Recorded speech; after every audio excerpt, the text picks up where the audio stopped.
Leeds ကိုအိမ်ဝင်းမှာရှုံးနေကြတဲ့ပွဲစဉ်က Manchester United ရဲ့ကစားသမားတွေရဲ့ player rating ကိုကျွန်တော်ဆွေးနွေးကြည့်အောင်ပါဆိုတော့ကျွန်တော် Lemans ကိုတော့ rating နဲ့ကျွန်တော်70ပေးထားတယ် Lemans အနေနဲ့ဒီနေ့ပွဲစဉ်မှာကံကောင်းစွာနဲ့သူ2ဂိုးပေးရတယ်ပေါ့လေပေးရတဲ့2ဂိုးစလုံးကသူတက်နိုင်တာရဲ့အပြင်မှာရှိနေခဲ့တယ်ပေါ့နော်သူ့အနေနဲ့ Dominic Calvert-Lewin ရဲ့ခေါင်းတိုက်ချက်တို့เนาะပြီးရင်ကျွန်တော်တို့ဒါဘယ်လိုပြောမလဲတချို့အပိုင်လုံးတချို့ကိုသူကာကွယ်နိုင်ခဲ့တာအန်ဒီများတဲ့အလုံးတွေကိုကာကွယ်နိုင်ခဲ့တာတွေသူရှိတယ်ပေါ့အဲ့တော့Lemans ကဒီပွဲမှာ United ရဲ့အကောင်းဆုံးကစားသမားလို့တော့ကျွန်တော်ပြောရမယ်ပေါ့နော်Lemans ဟာ 1-3 ဖြစ်သွားမယ့်အခြေအနေမျိုးတွေကိုသူလုံးဝဒီဖယ်ရှားရင်းနဲ့အသင်းတူတူဖြစ်နိုင်မယ့်အခြေအနေကိုလိုက်ဖို့အတွက်သိတယ်မလား energy ရှိအောင်လုပ်ပေးနိုင်ခဲ့တာဗျာမဖြစ်ခဲ့ပြီးမဲ့တယ်လို့ပေါ့နော်ဆိုတော့ Lemans ကိုကျွန်တော် rating ကျွန်တော်70ကျွန်တော်ပေးထားပါတယ် Mazraoui rating ကျွန်တော်3ပေးထားတယ် Mazraoui နဲ့ပတ်သက်ရင်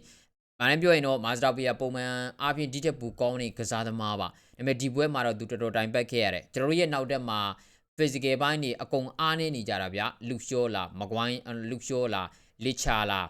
Euro လား Mazraoui လားနော်ပြီး Casemiro လား Ugarte လားအားလုံးက physical ဘိုင်းကဘာမှမရှိတဲ့ကစားသမားတွေအဲ့တော့သူ့အနေနဲ့ရုန်းကန်ခဲ့ရတယ်ပွဲမကစားတာကြာပါပြီပြန်ကစားတဲ့ပွဲမှာတော့အဆင်မပြေခဲ့ဘူးလို့ပဲကျွန်တော်ပြောရမယ်ပေါ့နော်လက်နီယူရိုကိုကျွန်တော် rating မဲ့ကျွန်တော်3 ထိပဲပေးထားတယ်ကျွန်တော်ဘာမှသိပြီးတော့ခံစစ်နဲ့ပတ်သက်လို့ရှိရင်ထူးခြားလုံးပြနိုင်တဲ့ကစားသမားတွေရှိတယ်လို့ကျွန်တော်မထင်ဘူးပေါ့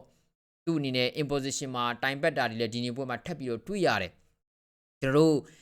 ့ဟို Euro စီကနေပြီးတော့ United မှာ week in week out ပွဲထွက်လူစင်းတွေမှာကစားဖို့ဆိုရင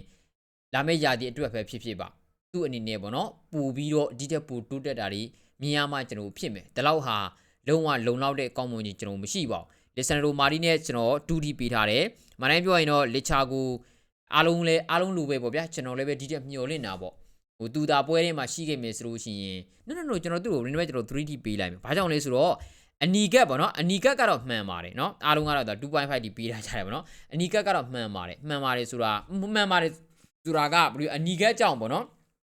သူ့ကို rating အများကြီးပေးလို့မရဘူးဆိုတော့နားလေတယ်ပေါ့နော်ဒါပေမဲ့လို့ဗျာအဲ့ဒီအနီကကဒိုင်လူကြီးစီကနေပြီးတော့တော်တော်ကိုဟိုရုံမာတဲ့ဆုံးဖြတ်ချက်လို့ကျွန်တော်ပြောရမယ်နော် Manchester City နဲ့ဘုံမောက်ကစားတယ်ကွာFulham ကစားတယ်ကွာသိလားနော်အဲ့ဒီဘယ်လိုပြောမလဲစင်မန်ယူရဲ့ခေါင်းကိုဒီကောင်စပင်ဆွဲလိုက်တယ်ဒီဒိုင်လူကြီးပဲဘာအနီကမှကျွန်တော်မပြဘူး Chelsea နဲ့ကျွန်တော်ဘုံမောက်ကစားတယ်နော်ကျွန်တော်ကူဂရလာရဲ့စပင်ကို David Brooks ဆွဲချထားခဲ့တာ VAR ပြန်ကြည့်တာတော့မှအဝါကက်ပဲကျွန်တော်ရတယ်လီဆန်ဒရိုမာတီနက်စ်ဟိုကောင်ရဲ့သပင်လေးငါတို့ကြောင်ချီတုံးလောက်သပင်တုံးလေးကိုလက်ကလေးနှစ်ချောင်းနဲ့ဒါမျိုးလေးလုံးပြီးတာဓာတ်ရိုက်အနီကဖြစ်တယ်တော်တော်ကိုကြက်တီတုံးလာတယ်เนาะအဲ့ဒါတော့ကျွန်တော်လီချာကိုလည်းအများကြီးအပြစ်မပြောလို့ဒါအပြင် 3C ဖြစ်သွားမယ့်အခြေအနေကိုလည်းသူကာကွယ်နိုင်ခဲ့တယ်လို့ကျွန်တော်ထင်တယ်အနီကကတော့သူလည်းပဲစိတ်ပြတ်ရမှာပါဒါပေမဲ့ကျွန်တော်ပြောသလိုပဲဒိုင်လူကြီးရဲ့လိုအပ်ချက်ပါကျွန်တော်တို့ကစားမားတွေကိုအပြစ်တင်စရာမလိုဘူးဒီအခြေအနေကကျွန်တော်ရင်းနဲ့ကျွန်တော် 3D ပေးထားပါတယ်Luke Shaw ရင်းမဲ့ကျွန်တော်40ပေးထားတယ်Luke Shaw အနေနဲ့ cross တွေမတားနိုင်ခဲ့တာတော့ကျွန်တော်တော်တော်စိတ်ပြက်မိရေပေါ့နော်မှန်တယ်ပြောရင်ကျွန်တော်တို့ fullback နှစ်ယောက်စလုံးအနေနဲ့လည်းကျွန်တော်တို့က cross တွေကိုတားနိုင်ဖို့ကျွန်တော်ကမျှော်လင့်ရမှာဘာ cross မှကျွန်တော်အနေနဲ့မတားနိုင်ဘူးဒါပေမဲ့လို့ Luke Shaw အနေနဲ့တချို့အခွင့်အရေးဖန်တီးမှုတွေလည်းသူရှိတယ်ကျန်တဲ့ကျွန်တော်နောက်တန်း3ယောက်နဲ့ရှင်မယ်ဆိုလို့ရှိရင် Luke Shaw ကအဆင်အပြေဆုံးကစားသမားလို့တော့ကျွန်တော်ပြောရမယ်နော်ဆိုတော့ Casemiro ရင်းမဲ့ကျွန်တော် 5D ပေးထားတယ်Cassie ရဲ့အကောင့်သုံးပွဲတော့မဟုတ်ပါဘူးတကူသွင်းနေဆိုတော့ Casemiro အတွက်ကောင်းပါတယ်သူ့အနေနဲ့လည်း set piece တွေအမြင်ပေါ်တွေဆိုလို့ရှိရင်သူဟာအများကြီးအသုံးချပေးနေတာပေါ့နော်သူသွင်းတဲ့တကူကနေတစင်ကျွန်တော်ကပွဲရဲ့ tempo ကိုဆွဲတင်လိုက်နိုင်တာဒါပေမဲ့လို့ overall performance အရာဆိုလို့ရှိရင်တော်တော်ကိုတိုင်ပတ်ပါတယ် Casemiro နဲ့ဆိုလို့ရှိရင် imposition ဆော့ဖို့ကတအားကိုအခြေအနေစူးတယ်ပေါ့နော်ဟိုဘယ်လိုပြောမလဲသူ့ရဲ့အတွေ့အကြုံနဲ့အခြေအနေကြောင့်ကောင်းနေတယ်ဆိုပြီးမဲ့လေလို့ကိုချီထဲမှာဘောလုံးရှိတဲ့အခါ Casemiro ဟာလုံးဝအကူလို့ရတဲ့ player အခြေအနေမျိုးမှာမရှိဘူးပေါ့နော်အဲ့တော့ Cassie အနေနဲ့လည်းတကူသွင်းသွားတော့ကောင်းတဲ့အခြေအနေမျိုးပါဒါပေမဲ့လို့ overall ရအဆင်ပြေခဲ့တယ်လို့ကျွန်တော်မထင်ဘူးနောက်တစ်ယောက်က Ugarte ပါကျွန်တော် rating ပဲကျွန်တော်3 ထိno 4 ထိပေးထားတယ်မှန်တယ်ပြောရင် Ugarte ကအရန်ကောင်းခဲ့လို့လားဆိုတော့လေမဟုတ်ဘူးဗျာသိလားကျွန်တော်တို့ကတော့ Ugarte ပေါ်မှာအာယုံစိုက်ကြတာပေါ့သိတယ်မလား Ugarte ပါရင်ငါတို့ရှုံးနေပေါ့ဒါပေမဲ့ရှုံးသွားတဲ့အကြောင်းရင်းတွေမှာ Ugarte ကြောင့်ဆိုတာမျိုးတွေတော်တော်ရှားပါတယ်တကယ်မျှတကျွန်တော်တွေးကြည့်ရင်ဘောလုံးပြတ်တာသူနှလုံးသုံးလုံးရှိတယ်ဒါပေမဲ့လို့ပေါ့နော်ဒီရှုံးပွဲကြီးက Ugarte ကြောင့်ပါဆိုပြီးတော့ပြောရလောက်အောင်ဒီကျွန်တော်တို့ Ugarte ရအခြေအနေဆိုးခဲ့တယ်လို့ကျွန်တော်မထင်ဘူးဆိုတော့အားရတဲ့ performance မဟုတ်ဘူးပေါ့အများကြီးကောင်းမကိုရမယ်တီထက်ကဒါပေမဲ့တရားတခုကအဆင်မပြေခဲ့ပါဘူး Ugarte နဲ့ဒါပေမဲ့လို့ rating နဲ့ကျွန်တော်4 ထိတော့ကျွန်တော်ပေးထားတယ်အာမတ်ဒီယာလို rating နဲ့ကျွန်တော်4ပဲဘာကြောင့်လဲဆိုတော့အာမတ်အနေနဲ့ပထမပိုင်းမှာဆိုရင်သူတကယ်ကောင်းတဲ့ကန်ချက်တချို့ပေါ့နော်သူရခဲ့တယ်ဗျာအဲ့ဒါကိုသူအသုံးမချနိုင်ဘူး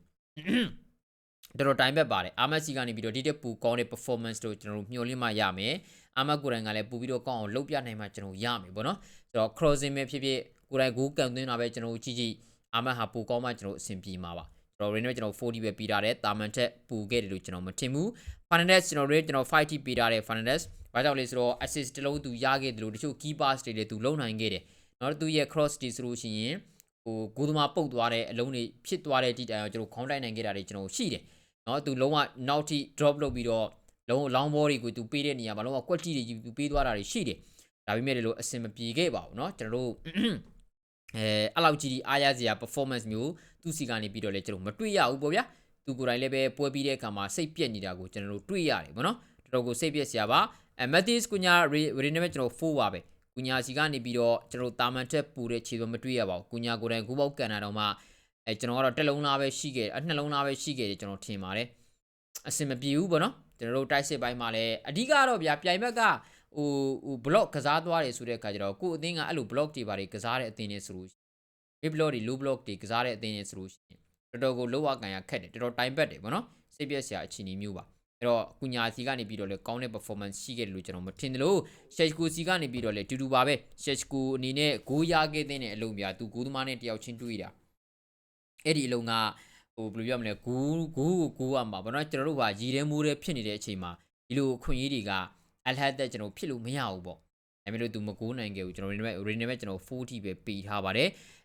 ဒုတိယမှာဝင်လာတဲ့ဒီကိုဒါတော့တာမန်ပဲလို့ကျွန်တော်ထင်တယ်ဘာမှထူးခြားပြောကြမလို့ Brian Ambumo crossing တလုံးသူကောင်းကောင်းပေးသွားတယ်ကျွန်တော်40ပေးထားတယ် Ambumo ကတော့ဝင်လာပြီးနောက်ပိုင်းမှာဆိုလို့ချင်းတော့သူအဆင်ပြေအောင်သူကစားသွားတယ်ပေါ့နော် Chelsea နဲ့ပွဲမှာတော့သူပွဲထွက်လာဖို့အတွက်အခြေအနေကောင်းလာပြီလို့ကျွန်တော်ထင်တယ်သူက injury ပြဿနာကြုံထားတော့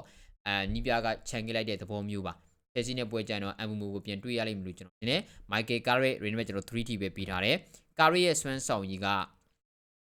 နောက်ပိုင်းမှာတအားကိုပြောစရာဖြစ်လာပြီပေါ့ဘရာသာတို့မကြိုက်ကြလိုက်ဖြစ်ချင်းဖြစ်မယ်ကျွန်တော်မကြိုက်တာလည်းဖြစ်ချင်းဖြစ်မယ်ကာရီကိုသဘောကျတဲ့သူတွေလည်းရှိချင်းရှိမယ်ဒါပေမဲ့မိုက်ကယ်ကာရီနဲ့ပတ်သက်ရင်နောက်ပိုင်းဒီမှာပြောစရာဖြစ်လာပါပြီဒါတွေကကျွန်တော်တို့လိလျူရှုလို့မရတော့ဘူးပေါ့နော်အဲ့တော့မိုက်ကယ်ကာရီကိုရည်ရှိလုပ်ပေးတင်လားမပေးတင်လားဆိုတာမျိုးတွေအတွက်အများကြီးစဉ်းစားစရာဖြစ်နေပြီ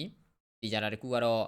အာဆင်နယ်ကိုနိုင်ပြီးခဲ့တဲ့နောက်ပိုင်းမှာကတည်းကကာရီတိုင်ပတ်နေတာပါနော်တချို့ပွဲတွေနိုင်တာတော့မှတိုင်ပတ်နေတော့မှာအဲ့တော့ညီကတို့ရောဘယ်လိုမြင်ကြလဲဒီပွဲနဲ့ပတ်သက်လို့ဆွေးနွေးကြပါဦးအားလုံးကိုကျေးဇူးများတင်ပါတယ်